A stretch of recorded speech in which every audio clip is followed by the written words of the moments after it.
টি-20 বিশ্বকাপে বাংলাদেশকে আতিথ্য দিতে চায় পাকিস্তান। খোলাসা করে বললে, বাংলাদেশ যদি ভারতে না যায় আর শ্রীলঙ্কায় যদি ভেন্যু সংকট তৈরি হয়, সেক্ষেত্রে পাকিস্তান আয়োজক হিসেবে বাংলাদেশের পাশে থাকতে ইচ্ছুক।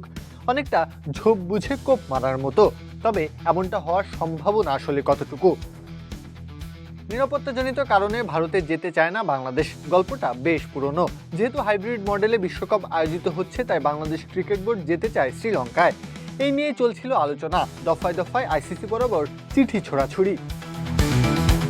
তবে এর মাঝে ঢুকে পড়ল পাকিস্তানও। 2026 টি-20 বিশ্বকাপে বাংলাদেশের ম্যাচগুলো আয়োজনের আগ্রহ প্রকাশ করেছে তারা।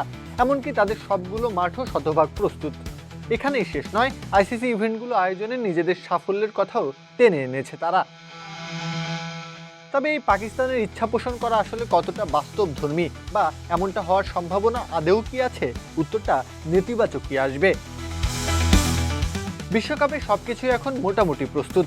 বাংলাদেশের ভেন্যু ভারত থেকে শ্রীলঙ্কায় আনার কথাতেই কপালে চিন্তার ভাঁজ পড়েছে আইসিসির।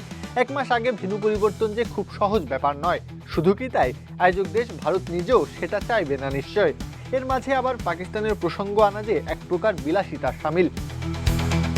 একে তো পরিকল্পনা ছাড়াই 1 মাস আগে একটা দেশে বিশ্বকাপের মতো ইভেন্ট আয়োজন অসম্ভব। তার উপর পাকিস্তান নিজেরাই খেলবে শ্রীলঙ্কার মাটিতে।